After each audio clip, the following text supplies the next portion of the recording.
Thank you very much. So good evening and welcome to Rugby Borough Council's Planning Committee meeting today, Wednesday the 6th of January 2021, and may I wish everybody a happy new year and hope that despite the reduced circumstances everybody managed some sort of an enjoyable Christmas. My name is Councillor Catherine Lawrence and I am the committee chairman. This meeting is being web streamed to the public and is being attended by members of the committee through Microsoft Teams.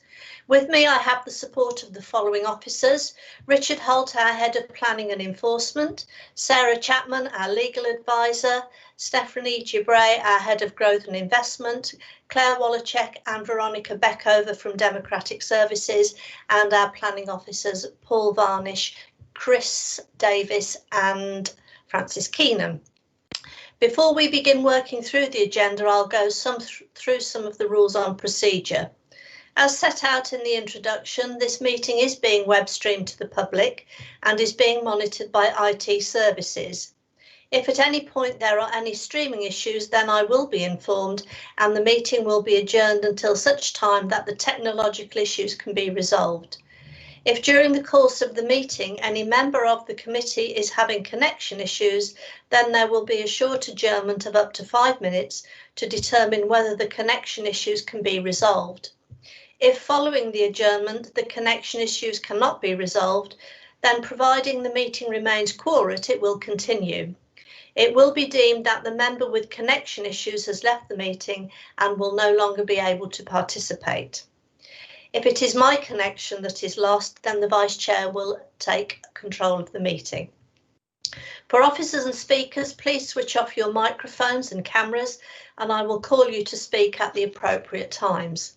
For committee members, your microphones and cameras should be switched off unless you are speaking. If you wish to ask a question on the officer's report or during the debate, please use the raised hand function and wait for me to ask you to speak. Are there any questions before I move on to the formal agenda? Okay. I will now ask our Democratic Services Officer to confirm the attendees at the meeting.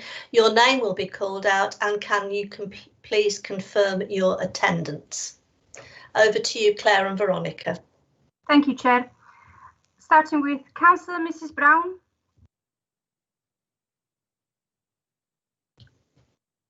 Sorry, present. Yeah. Councillor Kieran Brown. Present. Councillor Batlin. Present. Councillor Cranham. Present. Councillor Eccleston. Present. Councillor Mrs. Garcia. Present. Councillor Gilias. Present. Councillor Ms. Lawrence. Present. Councillor Pickett. Present. Councillor Roodhouse. Present. Councillor Sandison. Present. Councillor Srivastava. Present. Thank you, Chair. Thank you. We will now move into the formal agenda. So agenda item 1 is to confirm the minutes of the meeting held on the 9th of December 2020. All those accepting those as a true record, will you please raise your hands now?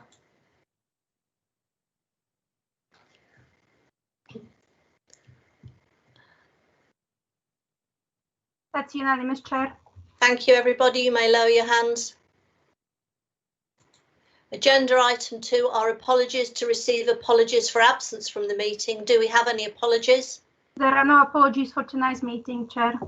Thank you, Veronica. Agenda item 3, declarations of interest. To receive declarations of A, non-pecuniary interests as defined by the Council's Code of Conduct for Councillors. Are there any? Councillor Eccleston? Yes, Halfway Lane, Dunchurch Ward Councillor. Thank you. Are there any others? B, pecuniary interests as defined by the Council's Code of Conduct for Councillors. And C, notice under section 106 Local Government Finance Act 1992, non-payment of community charge or council tax. Okay, we'll now move on to agenda item 4, which are the applications for consideration. And as we have speakers tonight, I'm going to run through the procedure for public speaking at our virtual meetings. The planning officer will speak first on the application and present the application. The representatives for the objectors, the applicants and the ward councillor will be invited to speak, and after each speaker, committee members will be asked if they have any points of clarification from those speakers. Any ward member or councillor who speaks on an application as part of the public speaking process shall leave the meeting once all speakers have completed their presentations relating to it. Members of the committee will then go into debate on the application, asking relevant questions of the planning officer if necessary. A formal recommendation will be made and voted on. All remaining speakers on the application will then be asked to leave the meeting and can view the rest of the meeting via the live stream on the council's website. Speakers, you will be given 3 minutes to make your presentation, and I will warn you when you have 30 seconds left and then inform you when your time has expired. Your presentation should be brought to a halt and no extra time is allowed. All speakers should direct their presentations to amplifying the planning matters they've previously put to us for the benefit of the planning committee. Speakers, you should restrict your comments to material planning considerations only. Any non-planning issues will be disregarded. Speakers should not introduce any additional information that hasn't previously been brought to the planning authority's attention. In other words, introduce any late items that have not been suitably considered by officers and properly addressed in the officer's report to the planning committee. No visual aids are allowed and no questions to officers or members will be allowed. No members of the public are allowed to take part in the debate once their presentation has been given. And we'll move on to our first application tonight, which is reference R20/0510, and this is regarding land at Saxon Fields, Lilbourne Road, Clifton upon Dunsmore. We have Paul Varnish, who's going to be presenting the application, and then our speakers are David Broadhead on behalf of the agent and Councillor Lee Hunt as the ward councillor. So I will now hand over to the officer to make his presentation. Thank you, Chair. Can you confirm, Richard, that the slides are ready? Yes, thank you. The slides are ready. Can I just check with Mike Connell that I'm being told that the link to the live link is not on the council website at the moment?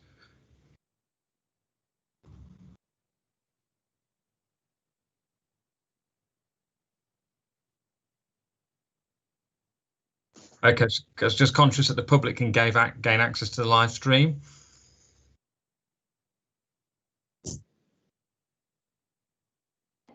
Okay. It's Sarah here. If we could maybe have a short adjournment, I can give Matthew Deeves a quick call. Thank you, Sarah. Chair, would you mind a 5-minute adjournment whilst I just give Matthew a call?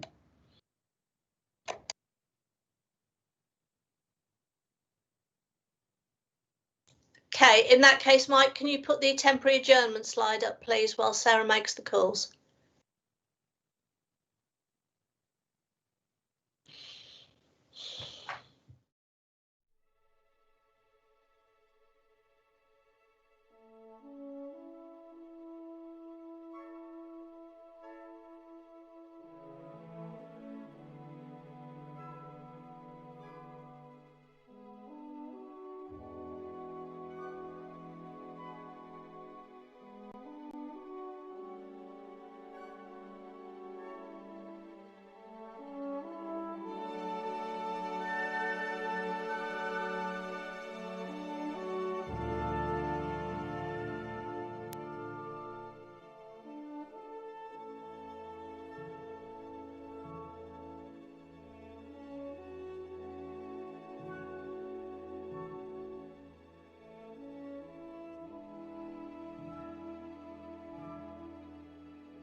Right, that is great. Okay, so apologies for that slight delay. We had a little technical hitch trying to get the presentation slides up, but you should now all be able to see them. So I'm going to hand back over to the Planning Officer, Paul Varnish, to present this application. Thank you, Chair. Councillor Eccleston, you've got your hand up. Yes, Chair. There's still the on the Rugby Borough Council website. There's still the adjournment slide up there. It's not streaming live. Okay, Mike, can you advise? I've got it.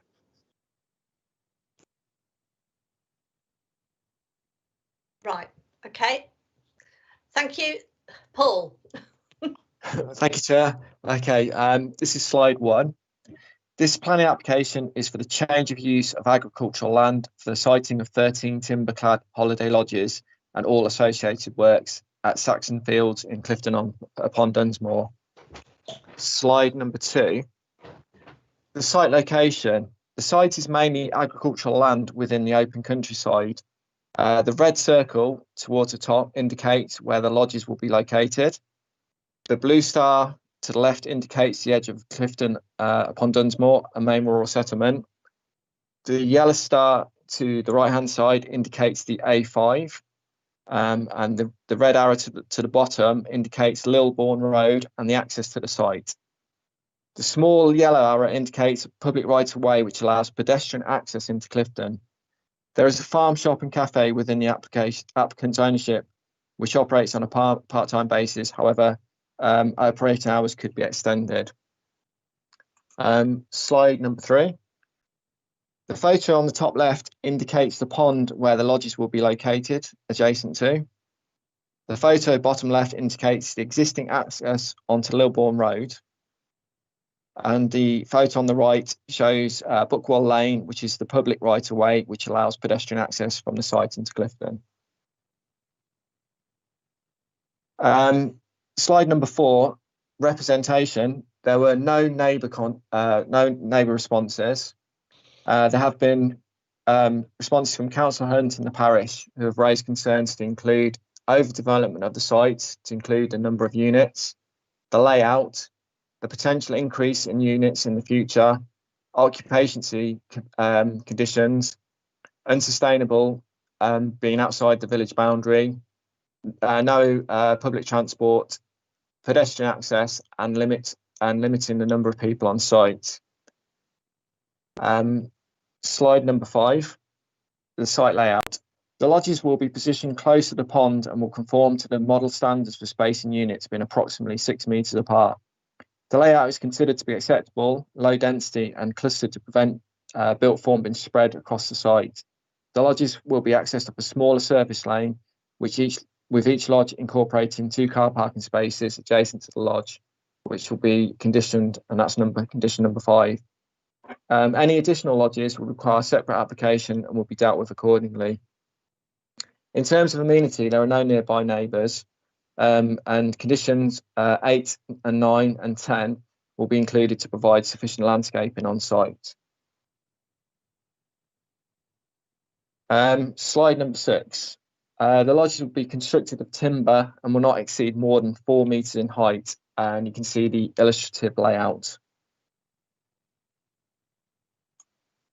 Slide 7, principle of development. The MPPF and local plan policy ED4 would support sustainable rural tourism and leisure developments within the countryside.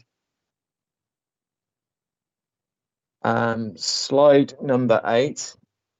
In terms of sustainability, the site is located approximately 0.5 miles from Clifton. We can see the relationship. The site is indicated within the red circle, and Clifton on Dunsmore, the yellow star. And it's 3 miles from the town centre. The A5 is easily accessible for access to other leisure and tourist attractions within the borough. There is a public right-of-way for pedestrian access into Clifton along Bookwell Lane, and that's indicated by the yellow arrow. Clifton has access to public transport and shops and services, with the town centre being a short drive. There are no sites within the town centre for this type of development, and therefore any sites on the urban fringe would be considered the most sustainable location. Slide number 9, occupancy condition. A condition number 7 has been included to ensure the lodges remain for holiday purposes and that they are not occupied as a person's main place of residence. The NPPF states conditions must be necessary and relevant to planning and enforceable, precise and reasonable. Previous planning appeals concluded that it was unreasonable to restrict which month's holiday accommodation is available and open, and or to restrict the duration or length of the break. A condition preventing the lodge from being the sole or main person residence was considered sufficient and enforceable. Condition 7 has been amended to ensure it complies better with the NPPF guidance, which I'll advise about later in the presentation. Slide number 10. Design and appearance. The lodges are of an acceptable size and scale and typical of a holiday lodge to include 3 bedrooms, kitchen, diner and bathroom. Condition number 3 is included that requires the agent applicant to provide details in terms of design, which are acceptable to the local planning authority. But you can sort of see an illustrative sort of idea of what it'll look like. Slide number 11. Other matters, no objections were received in relation to landscaping, air quality, ecology, highways, environmental health from Warwickshire Fire and Rescue, Work Services or the Environment Agency. However, conditions was, there's no objection subject to conditions to include condition 12 in regards to air quality, condition 11 in terms of contaminated land, and condition 13, adequate water supplies and fire hydrants. And planning, slide number 12. Planning balance. The principle is acceptable. It's considered to be sustainable development. It respects the scale and character of the surrounding area. There's no adverse impacts on the amenities of the neighbouring properties, and therefore it will comply with the local plan and NPPF. It's recommended for approval subject to conditions and informatives, and the amendment to condition 7, which is the occupancy one, which is on slide 13. And I can read that out just so we know. It's caravan lodges on the holiday park shall be occupied for holiday purposes only. The caravan lodges shall not be occupied as a person's sole or main place of residence. The owners, operators of the site and or the individual caravan lodges shall maintain an up-to-date written register to include the name and the main home addresses of the owners of each of the caravan lodges on site, the details of every occupier of each of the individual caravan lodges to include their main home addresses and the weeks which they occupied the lodge.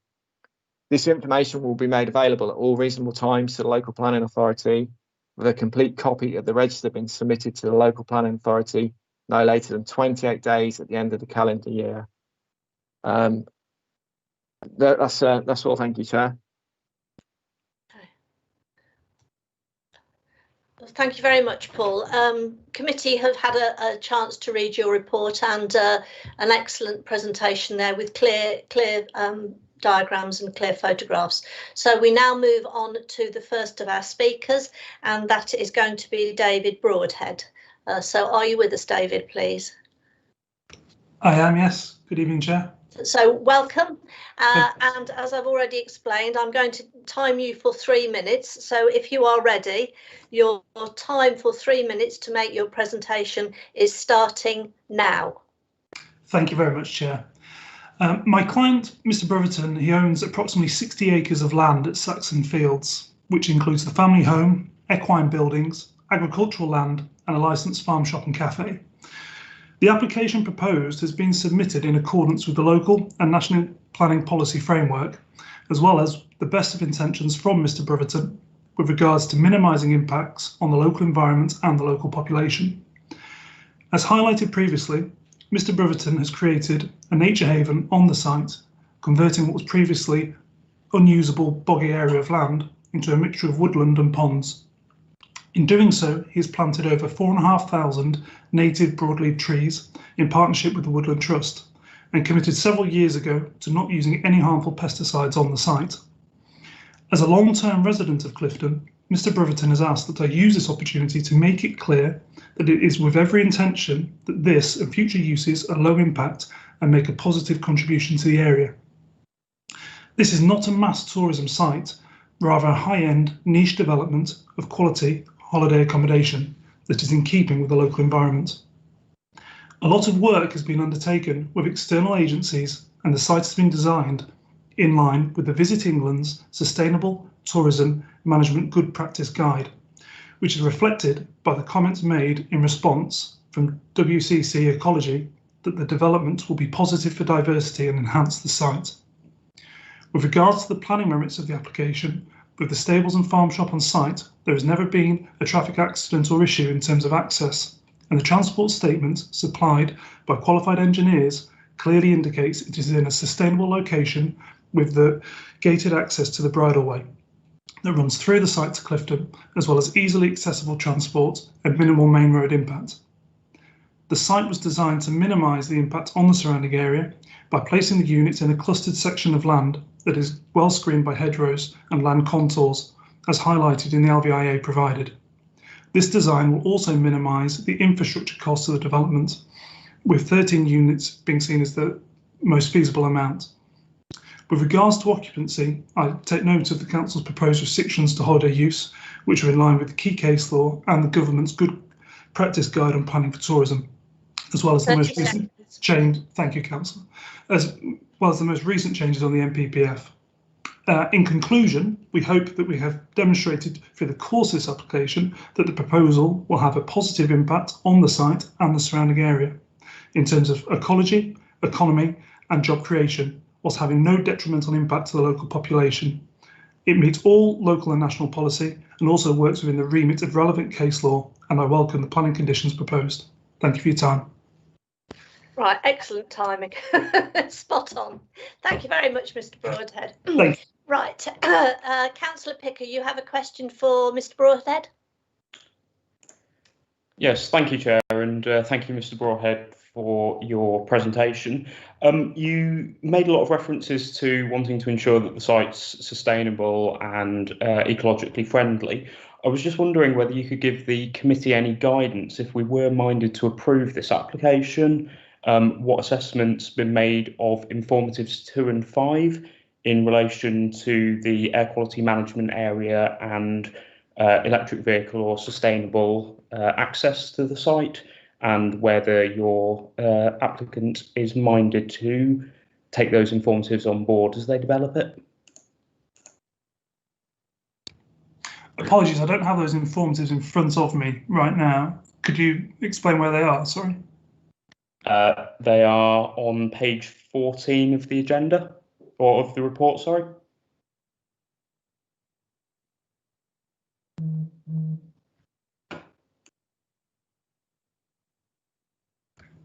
Thank you. I'll just highlight those now and come back to you.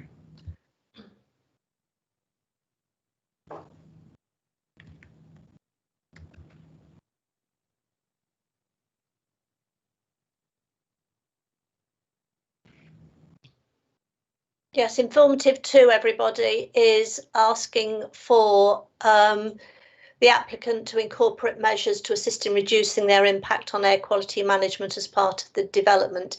Initiatives could include the installation of ultra-low emission boilers, increased tree planting, green walls and roofs, and the incorporation of electrical vehicle charging points on any car parking. And such measures contribute towards making new development air quality neutral. And 5 recommends an active electric vehicle charging point is installed on site to encourage the use of electric vehicles in the interests of sustainability, which of course complies with our climate emergency that we've declared. Mr. Broadhead, can you respond to Councillor Picker's queries on those now? Yeah, sorry, thank you for that, Chair. Yeah, in terms of the tree planting, there's already been a large amount taking place on site, but as part of the landscape management plan that was put together with the RBIA, there is further planting. I think it was actually visible within the layout plan to the northern section of the site, as well as being used as a visual buffer. But there is every intention to do that, which will be submitted as part of the conditioned items. In terms of the actual units themselves, and how they will be more sustainable. We've obviously got to come back to the council on conditioned items anyway in terms of design. And I know in speaking to various manufacturers that we can actually incorporate charging points within the units themselves. So that's the intention at this stage. Thank you very much. Very clear answer. Councillor Sanderson, you have a question for Mr. Broadhead? Thank you, Chair. Yeah, in your report, you stated that the nature area been recreated from boggy land, and I note that the caravan stroke chalets are on stilts.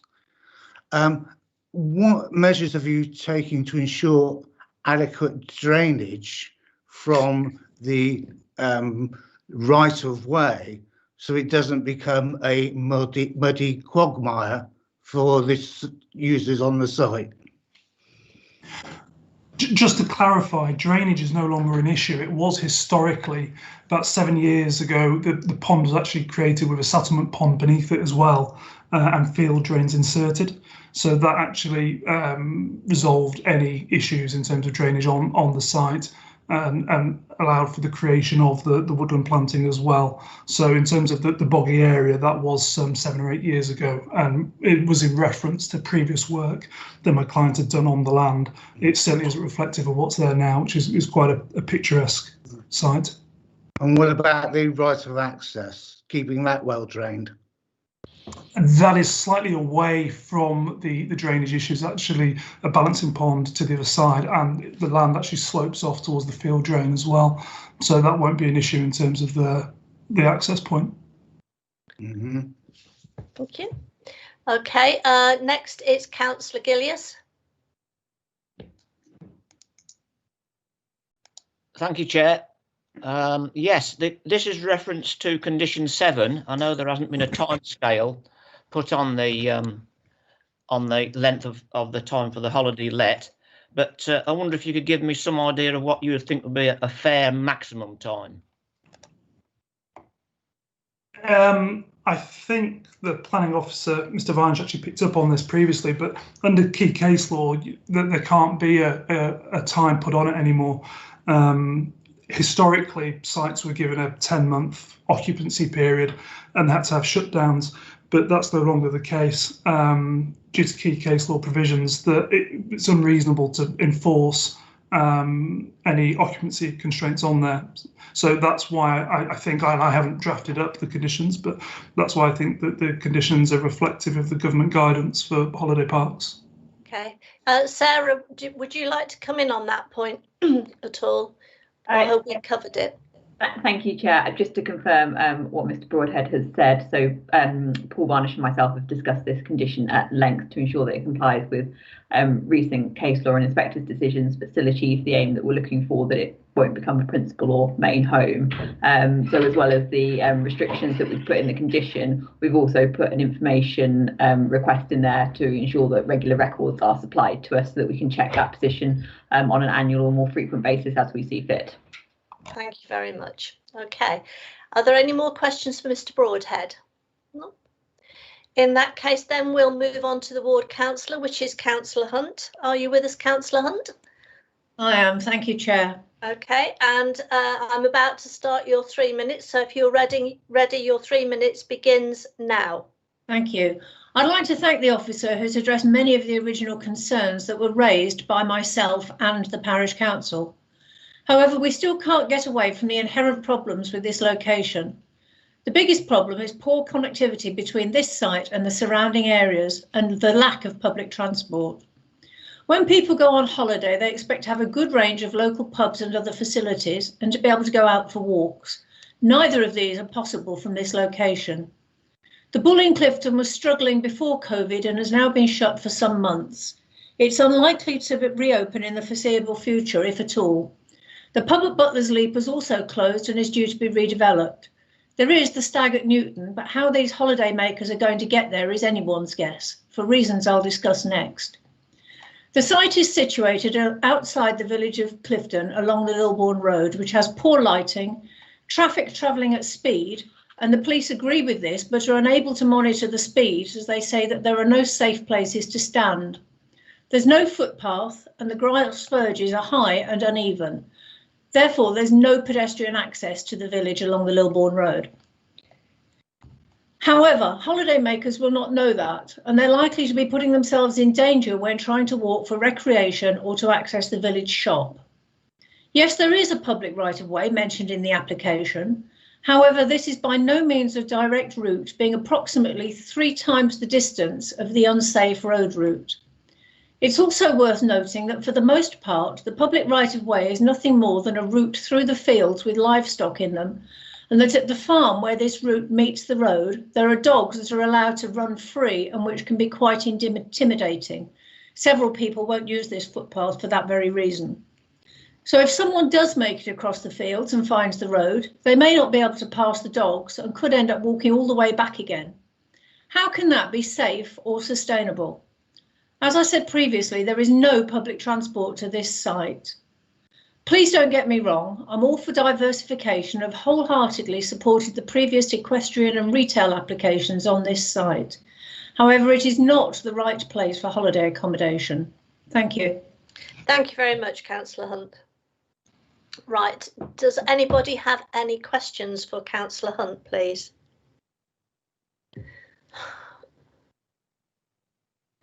No? Okay. In that case, I think we are ready to move into debate, but is this where does Councillor Hunt stay for this, or does I think this is where I go. This is where you go, so I'll get Sarah to confirm that you've left. Thank you very much, Councillor Hunt, and you can follow this now on the live stream. Thank you. That is correct. Thank you, Councillor Hunt. Thank you, Councillor Lawrence. Okay.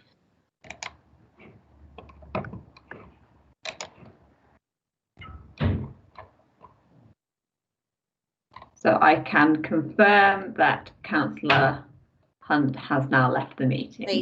Thank you very much indeed. Okay, in that case, everybody, we are ready to debate this application. And who would like to go first?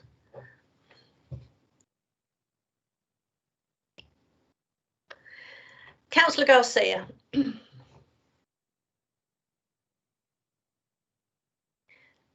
And you'll need to unmute. Oh, crikey, here we go again. Right, thank you. And thank you for the speakers and the report. It does seem to clarify a situation. I really can't see any real difficulties with this apart from actually condition 7.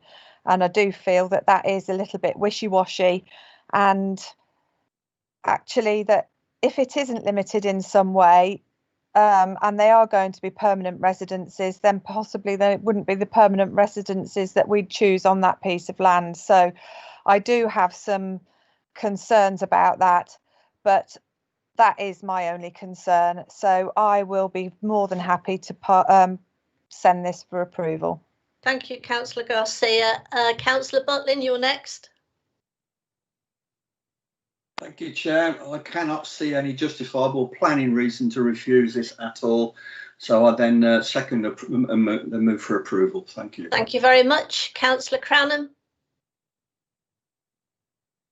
Ditto, Chair. Thank you. Sarah, you've got your hand up.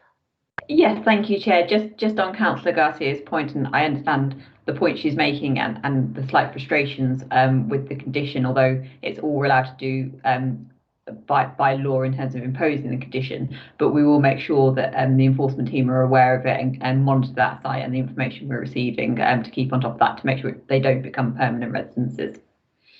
Thank you very much. Thank you, Sarah, for clarifying that. All right. Councillor Butlin, Councillor Cranham, your hands are still up. Have you got another point you wish to make or not? No? Okay.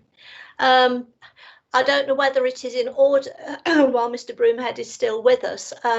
You've heard the concerns raised by the local ward councillor, Councillor Hunt, about the access and the dogs running free and the suitability of that access to walk into the village. It might be something that you might like to raise with the applicant under the sustainability aspect to see whether anything could be done to improve that situation.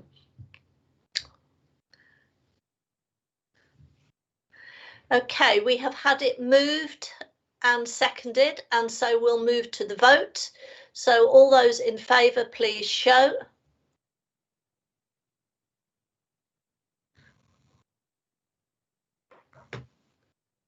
That's unanimous, Chair. Thank you very much. Okay, everybody, you may lower your hands. And now we move on to our next application, which is reference R20/0915, land at Halfway Lane, Dunchurch. And this is the erection of wooden stables, tack room and store and parking for a horse box. And Francis Keenan is going to present.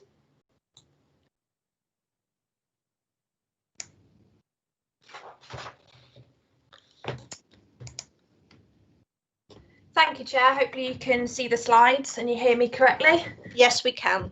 Okay, great. So good evening all. This is an application for the erection of wooden stables, tack room and store and parking for a horse box at land at Halfway Lane, Dunchurch, reference R20/0915. From the site location plan, you can see to the right-hand side of the screen, you've got the Severn Trent access road highlighted in the mustard brown yellow colour.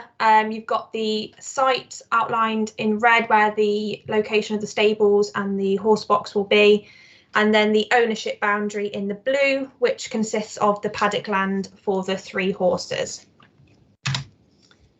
We then got the proposed site plan and the Google Earth image. So you've got the Coventry Road to the north, the M45 to the south, and the site outlined in red.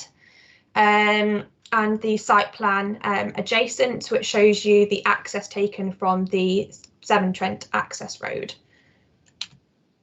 Here is a couple of site photographs, mainly of the paddock land, which just consists of mown grass at the moment.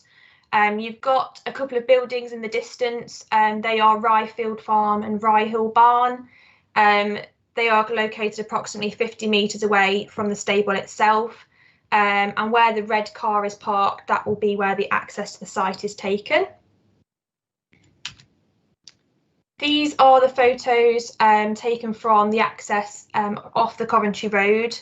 As you can see, quite a wide entrance, and it is gated as the Severn Trent access road is used for Draycott water. Here is a selection of the proposed plans. So to the right hand side, you've got the stable layout with the tack room and the hard standing to the front. The side elevation is at the top, and the front elevation at the bottom with the 3 stable doors and the tack room door.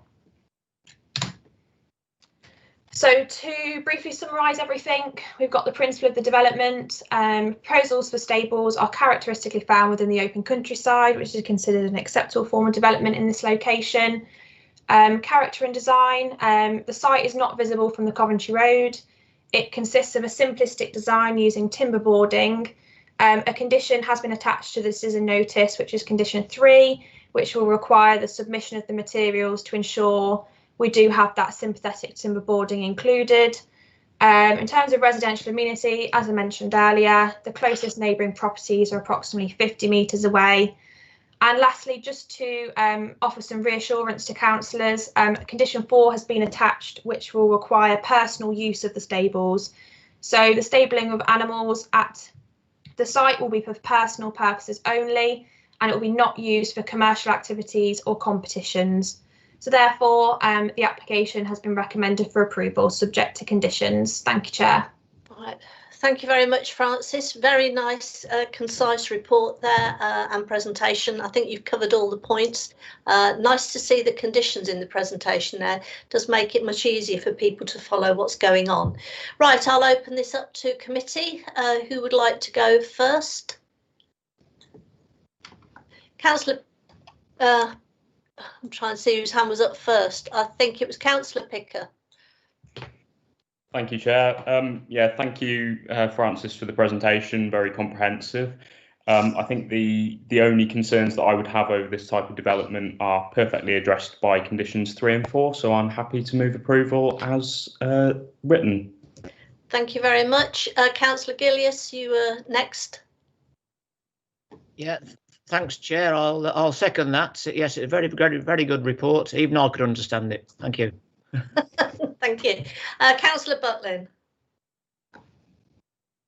Thank you, Chair. I'll echo what the previous councillors have said, but I must congratulate the officer to the concise report and quickly done.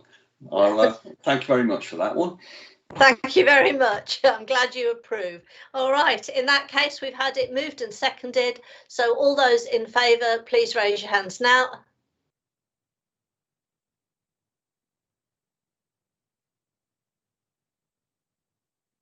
That's unanimous, Chair. Thank you very much. In that case, that deals with those two planning applications. Okay, you can lower your hands, everybody. And we move on to agenda item 5, which is advance notice of site visits.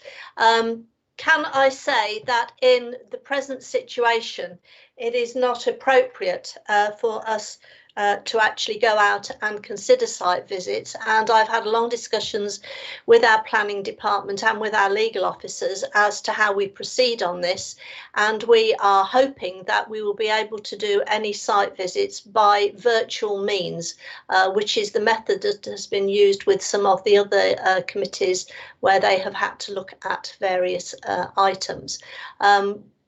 Where we have a site visit that is outstanding before we went into lockdown, we will aim to try to do this by virtual method if possible. Sarah, would you, and Richard, would you like to come in on this one, please?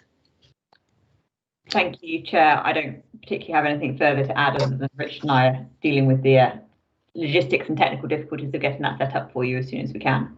Okay, thank you. So do we have any advanced notice of site visits for planning applications? No, we don't, Chair. Okay, in that case, we move on to agenda item 6, which are delegated decisions. Just to note. Just to note, okay, everybody happy that we just note? Can we have a show of hands, please?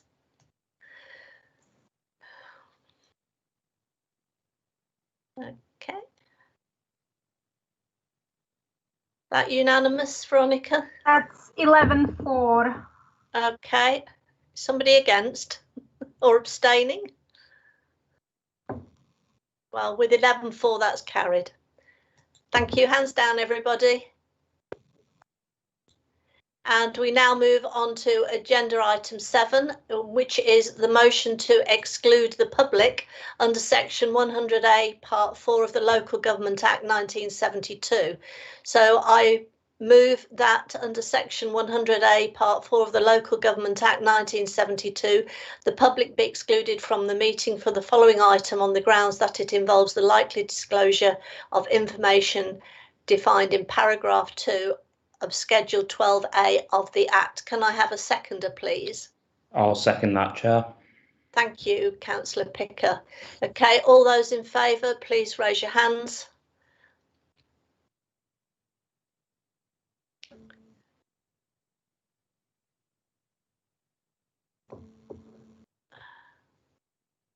That's 11-4, Chair. Okay, we've lost somebody. Okay, 11-4. Is there hands down then, everybody? Is there anybody against? Anybody abstaining? Councillor Sanderson, you have your hand up and down and up. Has it gone down now? Okay. Right, can I remind everybody that you should be in a room on your own for this item, and that it should just be you looking at your screen. Nobody else should be with you. Can I have confirmation that we have stopped the live streaming, please?